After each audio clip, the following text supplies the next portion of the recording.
le Seigneur. Père, nous voulons te rendre toute la gloire. Merci pour ta bonté. Merci pour ta grâce. Merci pour ta faveur. Merci toi qui nous fais vivre, Seigneur, cette nouvelle année spirituelle. Tu nous as fait du bien et nous sommes toujours, Seigneur, dans cette semaine. Nous te rendons toute la gloire, Seigneur, de ce que, Seigneur, tu nous as fait. Nous voulons, Seigneur, te dédier toutes choses. Merci, toi qui es au contrôle. Manifester ta fidélité, ta grâce, Seigneur. Merci de prendre le contrôle. Tu es Yahweh. Béni sois-tu. Au nom de Jésus. Tu es Yahweh. Alpha et Oméga. Tu es Yahweh. Alpha et Oméga. Tu es Yahweh. Adore ton Dieu, bien-aimé. Tu es Yahweh. Tu es Yahweh. Tu es Yahweh. Tu es Yahweh. Alpha et Oméga. Tu es Yahweh. Alpha et Oméga. Sois rendu au Seigneur. Alléluia. Que le nom de Dieu soit béni. Il est Seigneur, il est Dieu, il est Yahvé, il est Elohim. C'est lui le commencement et la fin, le premier et le dernier. C'est lui qui est l'alpha et l'oméga. Bien-aimés, nous devons nous réjouir d'être dans sa présence en ce début de soirée. Que le nom de Dieu soit béni. Soyez bénis. Je vous salue dans le précieux nom de notre Seigneur et Sauveur personnel Jésus-Christ, l'homme de Galilée. Alléluia. On peut se rasseoir dans sa présence, bien-aimés du Seigneur. Oui, nous sommes, bien-aimés, dans cette mouvance. Depuis le dimanche, nous avons commémoré la résurrection de notre Seigneur. C'est pour dire que la Pâque est toujours dans notre esprit, alléluia, et nous sommes là parce que nous allons allègrement aussi vers la Pentecôte qui se situe à 50 jours après la Pâque. Bien-aimés, nous sommes là pour le Seigneur. Et aujourd'hui encore, notre Dieu veut nous parler parce qu'il est le Dieu qui a la capacité de faire de grandes choses dans nos vies. C'est lui qui nous a délivrés, c'est lui qui nous a, avant de nous délivrer, c'est lui-même qui nous a rachetés. Alléluia. Il a versé son sang pour nous et il nous a délivrés de tout ce que nous subissons comme tard, comme oppression. Dieu nous a libérés et s'il a fait cela, bien-aimé, ce n'est autre chose que pour le servir. Alléluia. Servir le roi de gloire, pas servir un homme, mais servir lui, le Seigneur qui, bien-aimé, a donné sa vie pour nous. C'est pourquoi le thème que nous allons aborder en ce soir, bien-aimé, que tu sois ici dans l'Assemblée du Seigneur, que tu sois ailleurs en Europe, en Afrique, en Amérique, en Asie et ainsi partout, bien-aimé, sache que Dieu veut que nous abordions ce thème révélateur qui est « Servons Christ ». Notre Seigneur. Alléluia. Servons Christ notre Seigneur. C'est vrai que beaucoup de fois nous avons entendu ce thème, servir l'Éternel, servir Jésus. Oui, tu as été sauvé pour servir, mais en ce soir, bien-aimé, Dieu veut encore renouveler toutes choses. Parce que beaucoup d'entre nous disons que la Pâque est passée, alléluia. Maintenant nous sommes là, nous attendions les bénédictions de la part du Seigneur. Mais il faudrait, bien aimé, pour que les bénédictions arrivent, que le Seigneur vienne trouver dans son œuvre, alléluia. Que nous soyons là présents comme nous sommes présents aujourd'hui. Parce que beaucoup vont se dire que depuis le dimanche, ils sont fatigués. Le mardi, ils n'ont pas été là. Aujourd'hui, vendredi, encore, ils attendent le dimanche. Et pourtant, c'est Dieu qui a fait tous les jours. Le lundi lui appartient, c'est lui qui l'a créé. C'est lui qui a créé le mardi, le mercredi, le jeudi, le vendredi, le samedi. Et même le dimanche, c'est le Seigneur Seigneur qui a créé ces jours-là. Et en tout temps et en tout lieu qui nous donne rendez-vous, nous devons pouvoir être là pour le servir, pour l'adorer. Donc, en ce soir, bien-aimés, le Dieu de gloire nous demande de le servir. Non pas servir quiconque, mais servir Christ, notre Seigneur. Nous ne servons pas des hommes, nous ne servons pas des esprits, mais c'est Christ seul, celui-là qui est le Messie, celui-là qui a versé son sang pour nous, celui-là qui est, oh bien-aimé de l'Éternel, notre Rédempteur, Jéhovah, alléluia, Amashia. C'est lui qui a la capacité de faire de grandes choses. C'est pourquoi nous allons prendre notre Bible dans le livre de Romains chapitre 12, le verset 11. Romains chapitre 12, le verset 11 dit ceci. Ayez du zèle et non de la paresse. Soyez fervents d'esprit. Servez le Seigneur. Alléluia. Merci Seigneur de bénir ta parole dans nos cœurs. À toi Seigneur soit la gloire au nom de Jésus. Amen. On peut se rasseoir dans la présence du Seigneur. Bien-aimés, servons Christ notre Seigneur. En dépit de toute situation que nous pouvons vivre ou subir, ce que le Seigneur a fait pour nous est tellement grand que nous ne pouvons pas rester là, être oisifs. Au contraire, nous étions dans le monde et nous étions enrôlés, embellificotés par Satan. Et nous tous, nous étions des enfants de colère. Nous faisions ce que le diable voudrait que nous fassions. Jusqu'à ce que le Seigneur nous le rencontrons, ou bien que lui-même il nous rencontre et qu'il nous rachète, alléluia, et que nous le connaissions. Et si nous le connaissions, bien-aimés, nous devons maintenant faire quelque chose. Parce que nous avons quitté Adam. Maintenant, nous nous donnons à Jésus, alléluia. Oui, bien-aimés. On ne peut servir quelque chose que si cette chose-là a triomphé de nous. Alléluia. Et le diable qui autrefois nous faisait, oui, cette oppression, bien-aimé, nous étions dans son camp. Maintenant, nous ne sommes plus dans son camp. Maintenant, nous sommes dans le camp de Jésus, le camp de l'Éternel, le camp de la vie éternelle. Et Dieu nous a sauvés, c'est pour le servir. Alléluia. C'est ce qu'il pouvait dire aux enfants d'Israël lorsqu'ils devaient sortir de l'Égypte. Alléluia. La parole de Dieu déclare dans Exode chapitre 3 verset 12, Dieu dit, je serai avec toi. Il parle à Moïse. Et ceci sera pour toi le signe que c'est moi qui t'envoie. Quand tu auras fait sortir d'Égypte le peuple, vous servirez Dieu sur cette montagne. Dieu a fait sortir son peuple pour le servir. De la même manière, il t'a fait sortir de l'Égypte, il t'a fait sortir du monde, il t'a fait sortir de ta famille pour le servir. Alléluia. C'est vraiment important, bien-aimé de l'Éternel. Dieu ne peut pas nous faire sortir, il ne peut pas nous délivrer, bien-aimé, et que nous allons être là oisifs. Bien-aimé, c'est vraiment important de continuer à servir le Seigneur. Parce que Dieu, il nous donne cette capacité de pouvoir toujours être dans sa présence. Mais tu vas me dire, oui, je sers le Seigneur, je sers le Seigneur. Aujourd'hui, ce verset-là nous dit, ayez du zèle et non de la paresse. Pourquoi est-ce que Dieu nous parle ainsi? Il nous demande d'être fervent d'esprit. Et après toutes ces choses-là, de servir Dieu. Pour dire qu'on ne peut pas servir Dieu avec nonchalance, avec négligence. On ne peut pas servir Dieu, bien-aimé de l'Éternel, avec paresse. Ou on ne peut pas servir Dieu selon comme nous le voulons. Parce que le zèle, c'est quoi? Le zèle, c'est une ardeur vive pour le service de Dieu. Une ardeur, c'est-à-dire quelque chose qui nous empresse pour pouvoir servir Dieu, pour être à son service. Oui, pour les choses inspirées par la foi et le dévouement. Bien-aimé, c'est ça le zèle. Le zèle, parce qu'il y a un mauvais zèle, un zèle amer, qui est hérité de la chair et du péché du diable. Ce n'est pas de ce zèle-là que je parle aujourd'hui.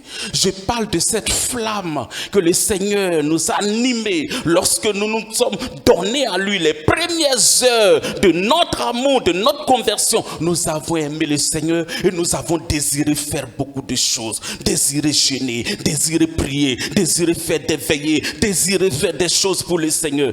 Bien-aimé, c'est ce zèle-là que le Seigneur nous veut. Il te le dit. ce zèle-là, si cela est dans ton cœur, la paresse va être véritablement ôtée. Parce que la paresse, c'est quoi? La paresse, c'est la fainéantise. La paresse, c'est le vice qui nous éloigne du travail, de l'effort. La paresse, c'est l'oisiveté, c'est l'inaction. C'est-à-dire, tu ne veux pas agir, tu ne veux rien faire. La paresse, c'est le fait même de répugner ou bien d'avoir pour aversion le travail. Bien-aimés, nous ne devons pas être des paresseux. Nous ne devons pas être des personnes oisives et inactives dans la présence du Seigneur. C'est pourquoi Dieu nous demande d'avoir du zèle et du zèle. Alléluia. Il nous dit aussi, bien-aimés de l'Éternel, que nous devons avoir, ou bien devons être fervents d'esprit. Bien-aimés, fervent, c'est un peu dans le temps de zèle. Alléluia. C'est-à-dire que tu te passionnes. Quand on parle de la ferveur, c'est une passion qui manifeste cette joie-là, une vive ardeur qui manifeste la joie d'être véritablement renouvelé par l'Esprit de Dieu. Parce que c'est Dieu qui, par son esprit, nous convainc que nous sommes enfants de Dieu, n'est-ce pas? C'est Dieu qui, par son esprit, nous oriente. Parce qu'avant, nous marchions par notre âme. Notre esprit était englouti par la chair de péché. Notre âme, alléluia, et c'était la chair-là qui dominait sur nous et ses désirs nous orientaient. Maintenant que nous avons accepté Jésus, Dieu dans sa capacité nous a fait naître de nouveau. Le vieil homme a été assujetti. Maintenant notre esprit est vivifié et notre esprit est en connexion avec Dieu et la chair de péché de mort est maintenue assujettie et maintenant nous marchons par l'esprit. Bien-aimés, c'est ce que le Seigneur veut pour nous, que nous soyons fervents d'esprit, que nous soyons alertes, que nous cherchions les choses d'en haut et que Dieu, lui, dans sa fidélité, puisse communiquer avec nous et que nous puissions capter son réseau. Le réseau du Seigneur, c'est l'Esprit de Dieu. Et toutes ces choses, c'est le Saint-Esprit qui fait ces choses, bien-aimés. C'est pourquoi, en ce soir, bien-aimés, soyons fervents d'esprit. Que nous ayons cette ardeur vive, que nous ayons cette passion qui nous donne de pouvoir venir dans la présence du Seigneur, servir notre Dieu et véritablement faire ce qu'il veut de nous. Alléluia. C'est vraiment important.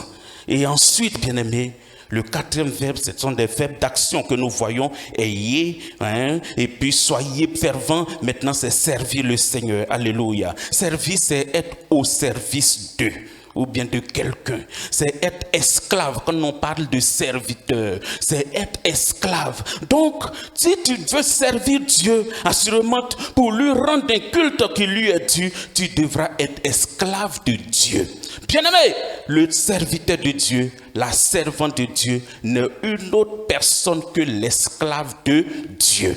Et un esclave n'a pas droit à la parole. Un esclave n'a pas droit de broncher. Un esclave, sa vie a été rachetée par son maître et c'est son maître qui a tout pouvoir sur lui. Un esclave, c'est celui-là qui est assujetti par son maître. Un esclave, oui, c'est celui-là qui, quand on lui dit va à droite, doit pouvoir partir à droite, va à gauche, doit pouvoir aller à gauche, viens par arrière, doit pouvoir revenir en arrière ou avançons et doit pouvoir avancer. Bien-aimé, en ce soir, sache que de là où tu es, si tu entends la voix du Seigneur, tu es l'esclave du Seigneur, tu es l'esclave de Dieu. Et s'il te dit en ce soir de servir ton Dieu, c'est-à-dire Christ, ton Seigneur, celui-là qui t'enseigne toutes choses, bien-aimé, tu dois pouvoir te réjouir parce que c'est le Seigneur qui fait cela pour que la gloire lui soit rendue à lui et à lui seul. Donc c'est vraiment important, bien-aimé, de pouvoir servir Dieu, non pas avec paresse, ni avec répugnance, ou ni avec, comment on appelle ça, absence de zèle, c'est-à-dire avec oisivité ou inactivité, mais de servir Dieu avec pugnacité, avec force, avec joie, avec zèle et avec amour. C'est de cela qu'il s'agit. Tu vas me dire, oui, parce que tu as dit toutes ces choses, mais comment est-ce que, oui, en tant qu'enfant de Dieu, je puisse servir le Seigneur? Comment Comment servir le Seigneur bien-aimé? D'abord, tu dois savoir, et je l'ai déjà dit, et nous le répétons, tu es sauvé par Dieu pour le servir. Alléluia. C'est une nouvelle vie que tu as abordée avec Jésus. C'est une nouvelle vie que tu as abordée avec le Seigneur de gloire. Et c'est lui qui va permettre à ce que tu puisses faire de bonnes œuvres. Parce que si tu vis cette vie nouvelle, avant, c'était les œuvres mauvaises que tu faisais. C'était les œuvres de la chair, les œuvres du péché. Et ces œuvres-là, si Dieu voulait les regarder, tu méritais l'enfer. C'est pourquoi il t'a fait miséricorde, c'est-à-dire le péché, le châtiment qu'il devait t'infliger. Lui, Dieu, il a regardé son fils Jésus et il te dit non, tu n'as plus droit à ce châtiment. Et il te fait du bien. Et il te fait encore grâce et miséricorde pour te dire que ce que tu ne méritais pas comme bénédiction, ce que tu ne méritais pas comme avantage, comme gloire de l'Éternel, oui, Dieu, lui, à cause de Jésus, il te donne ces choses-là aussi. C'est pour montrer l'amour de Dieu. Et tu dois savoir que, comme Éphésiens chapitre 2, verset 10 nous le dit,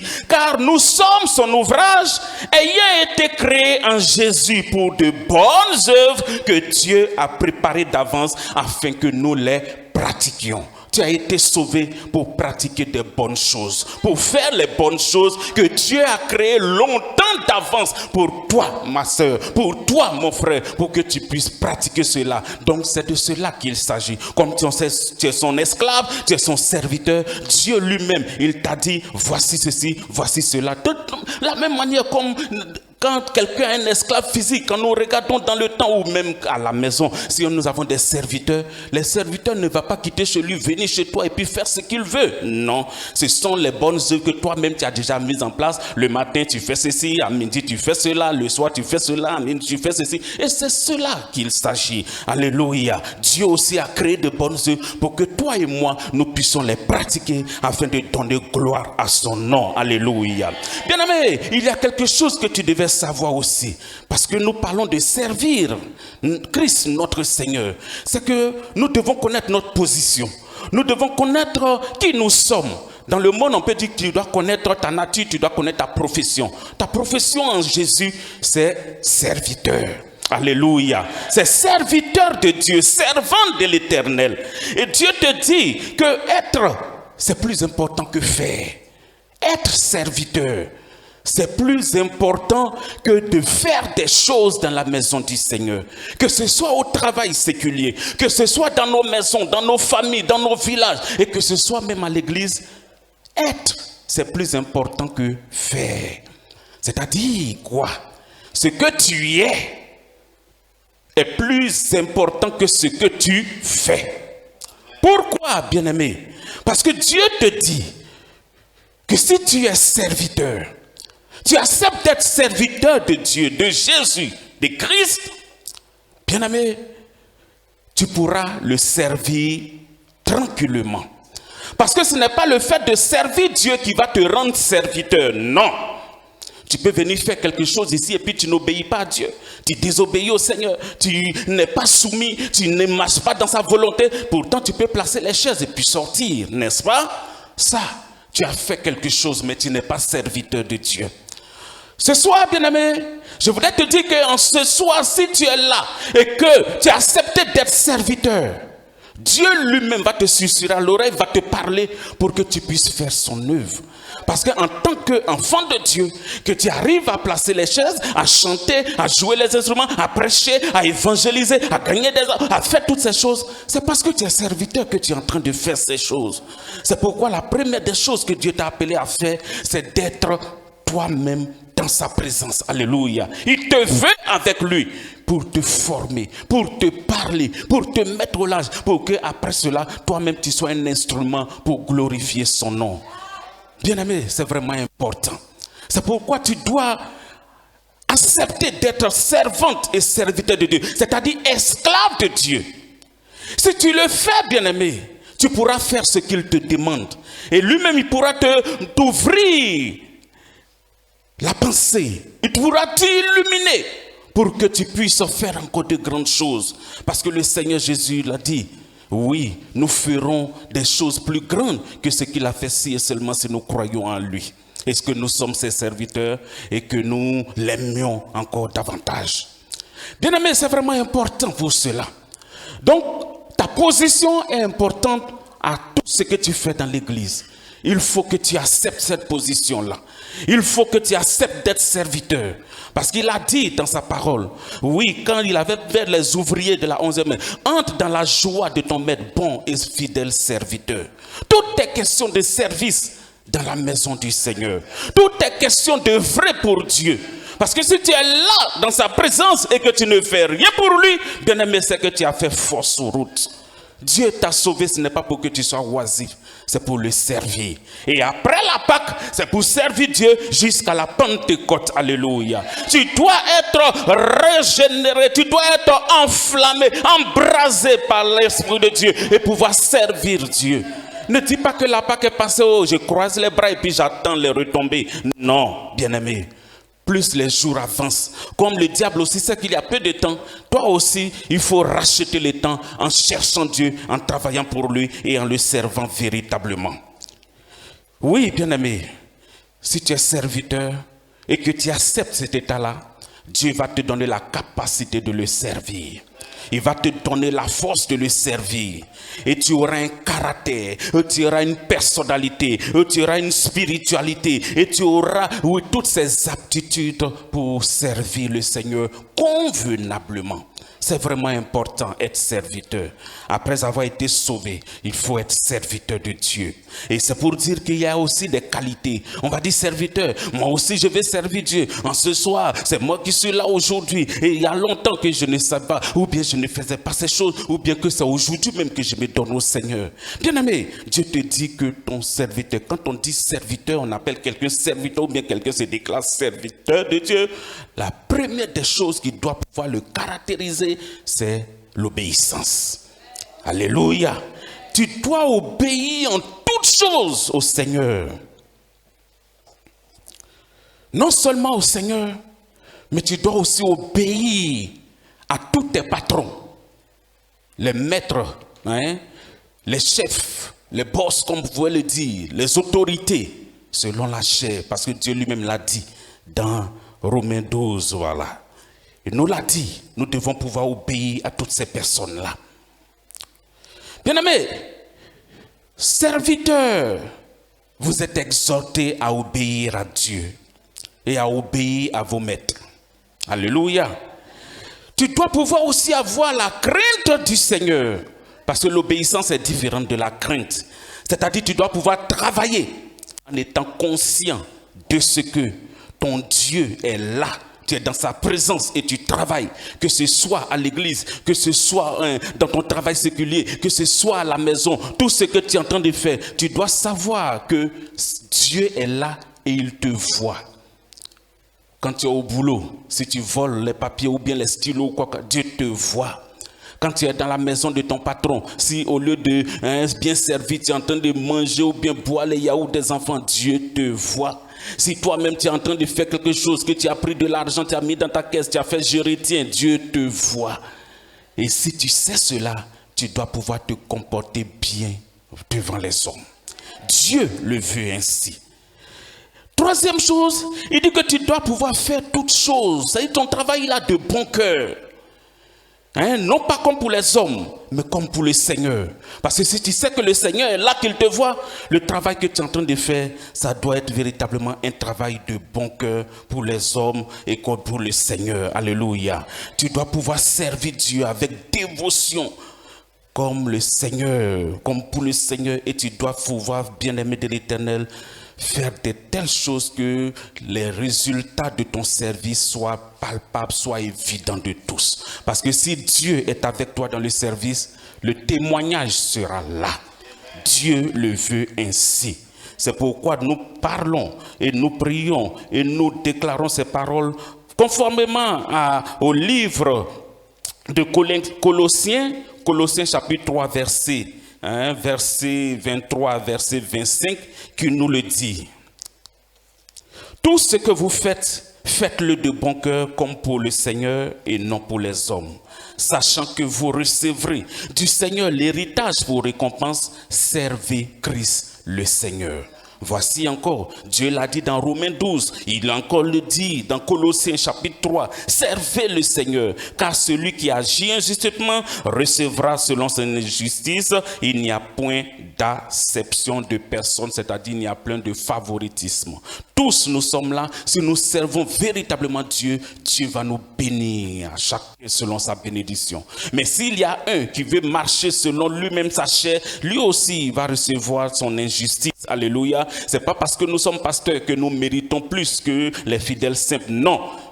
Pour Dieu, il n'y a pas de pasteur, il n'y a pas de docteur, il dit il n'y a acception de personne. Nous tous, nous sommes égaux. Nous tous, nous sommes les enfants de Dieu et chacun doit pouvoir obéir à la parole du Seigneur. Alléluia. C'est pourquoi nous devons comprendre que notre Dieu nous appelle à le servir pour ne pas devenir nonchalant dans le service, mais de le faire avec énergie, avec zèle et de ne pas laisser notre ardeur se refroidir. Non, il dit de vivre et de ranimer la flamme que lui-même il a allumée en nous et de le servir. C'est vraiment important, bien-aimé de l'Éternel. Donc le zèle doit pouvoir nous caractériser et Dieu dans sa fidélité fera de grandes choses. Alléluia. Comment on doit servir Dieu? Le service de Dieu doit être continuel. Tu ne vas pas dire aujourd'hui je sers Dieu, le dimanche je ne le servirai pas, le mardi non plus. Mais tu dois. C'est vrai que tu vas dire, est-ce que c'est dans l'église, dans la maison de Dieu qu'on sert Dieu? Partout où tu es. À la maison même, tu es en train de servir Dieu. Aller au travail, c'est le service de le Seigneur. Alléluia. Évangéliser, c'est le service de Dieu. Prier pour les malades, c'est le service de Dieu. Guérir, préparer pour ton patron ou bien pour ta patronne, c'est le service de Dieu que tu es en train de mener. Oui, tout ce que tu fais pour les hommes, c'est pour Dieu que tu es en train de faire. Parce que Dieu nous a donné tout ça. Il dit de dominer sur la nature. Et si tu le fais, c'est le service de Dieu que tu es en train de faire. Tu dois faire ce service-là sans reculer, sans hésiter. Alléluia. Tu dois faire ce service-là sans te fatiguer. C'est-à-dire te lasser, te sentir fatigué pour dire, je vais prendre du repos. Dans l'œuvre du Seigneur, il n'y a pas de repos à prendre. Alléluia.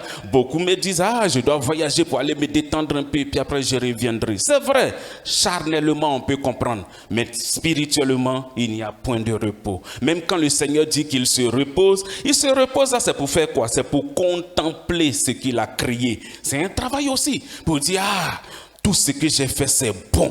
Ça aussi, c'est un travail. Parce que dans cette vie-là, il y a des personnes, tout ce que nous mangeons, qui dégustent. Même quand on prend le vin, il y a des dégustateurs, n'est-ce pas? C'est un service. Ils sont en train de goûter et dire, c'est bon. Les cuisinières, elles goûtent toutes ces choses-là. Dieu aussi, il goûte ces choses pour que la gloire lui revienne à lui seul.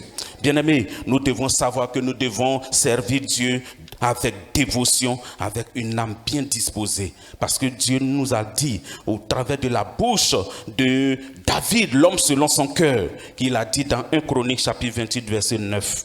Bien-aimé, il dit, si tu le cherches, il se laissera trouver par toi. Mais si tu l'abandonnes, il te rejettera pour toujours. Et Dieu dit un peu plus haut, et toi, Salomon, mon fils, connais le Dieu de ton père et sers-le d'un cœur dévoué.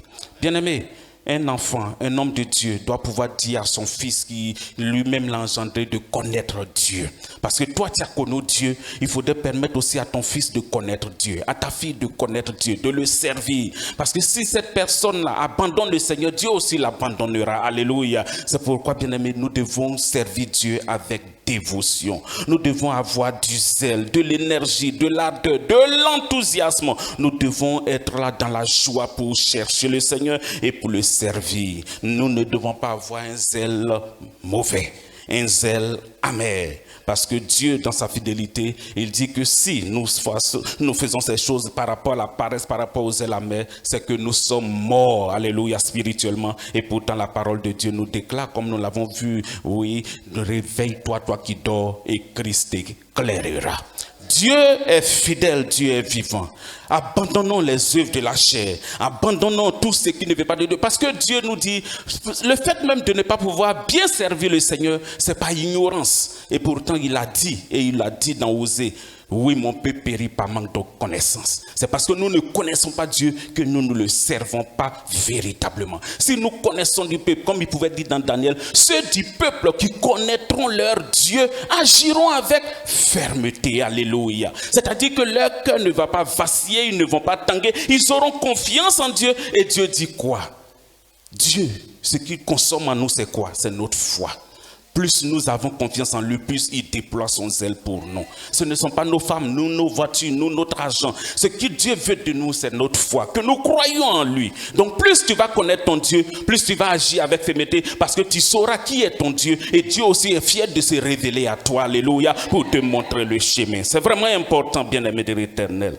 Donc cherchons à connaître Dieu, à connaître ce pourquoi il nous a délivré, il nous a rachetés, il nous a mis dans sa présence, parce que Dieu, il est le Dieu amour. Il nous a fait pour que nous soyons de jour en jour semblables à son Fils Jésus-Christ, qui est notre premier-né. Alléluia. Donc c'est vraiment important, bien-aimé de l'Éternel. Si nous faisons ces choses-là, le Seigneur fera encore de grandes choses dans nos vies. Parce que la conclusion, bien-aimé, c'est le verset 25. Car celui qui agit injustement recevra selon son injustice, et il n'y a point d'acception de personne. C'est pour dire quoi? C'est pour dire que l'apôtre Paul, le serviteur de l'Éternel, dit qu'il y a une bénédiction, il y a une récompense dans le fait de servir Dieu. Nous servons Dieu parce que nous l'aimons. Nous n'attendons rien. Nous ne cherchons pas à avoir quelque chose. Mais Dieu lui-même, même si tu ne cherches rien, lui, Dieu, puisque les hommes que nous voyons de manière charnelle, quand on travaille pour ces personnes-là, ils nous rémunèrent à la fin du mois,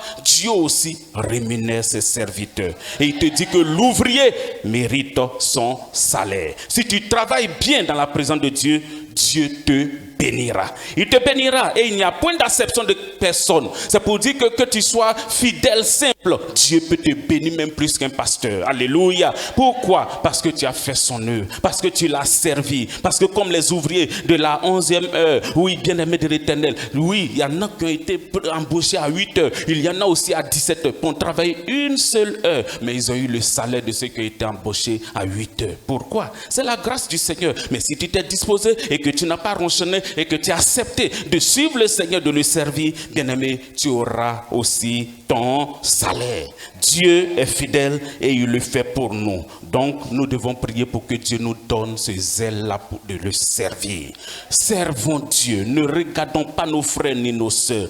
Oui, parce qu'on va prendre le groupe, les serviteurs, les servantes, oui, les services d'ordre. Quand nous allons les prendre, il y en a qui veulent servir quand ce sont les jours de fête. Il y en a aussi, certainement, c'est le mardi soir. Il y en a aussi qui ne veulent pas être... Oui, il y a plein de choses. Et pourtant, Dieu t'a sauvé pour servir. En tout temps, en tout lieu, tu dois pouvoir servir le Seigneur. Que ce soit mardi, vendredi ou dimanche, tu dois pouvoir être là dans la présence du Seigneur. Si nous prenons les chantres aussi, alléluia. Il y en a qui sont là, c'est les mardis, qui sont les spécialités. D'autres, ce sont les vendredis. Les autres aussi, ce sont les dimanches qui viendront ici pour chanter, pour dire que... Et pourtant, le même Dieu qui est là, c'est lui qui est le Dieu du mardi, c'est lui qui est le Dieu du vendredi. Pourquoi est-ce que nous allons faire des choses? Bien-aimés, c'est pourquoi nos bénédictions tardent. Prenons Dieu comme tout. De la manière on saisit le Seigneur, c'est comme ça aussi lui il se révèle à nous. C'est comme ça aussi lui se déploie pour nous. C'est comme ça aussi il fait descendre les bénédictions. C'est comme ça aussi il nous assiste en tout temps et en tout lieu. Bien-aimés, prenons Dieu comme tout. Ne prenons pas Dieu comme celui-là qui peut me guérir et puis laisser le reste, ou bien celui-là qui peut me donner à manger et puis laisser le reste de Dieu. Non, Dieu est un package. Prenons-le pour tout, alléluia. Servons-le de tout notre cœur, de toute notre intelligence, de toute notre force.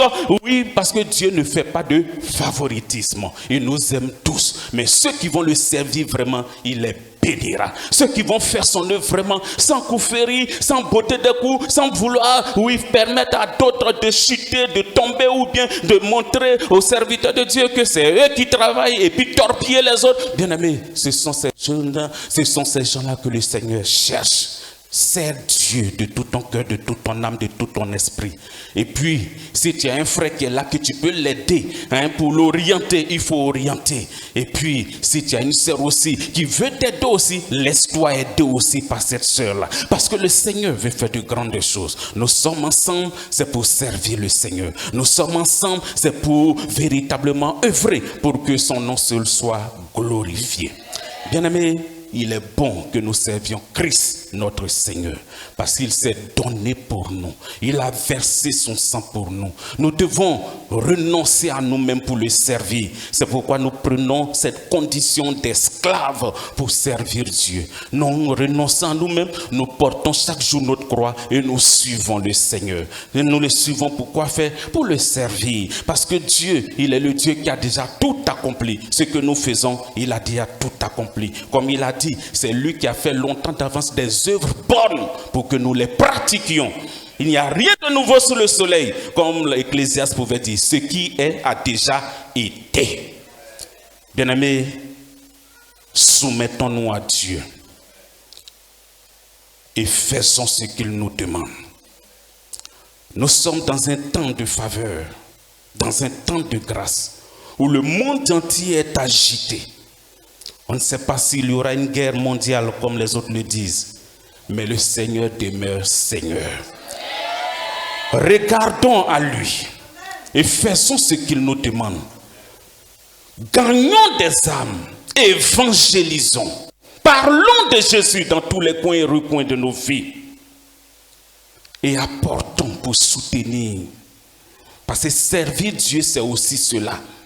Tu ne peux pas servir, dire que je suis en train de faire, puis ta poche est à la maison. Non, ton argent, c'est Dieu qui te la donne. C'est pourquoi, bien-aimé, tu dois pouvoir donner aussi de ton argent pour servir le Seigneur. Ton temps, tu dois le donner à Dieu pour le servir.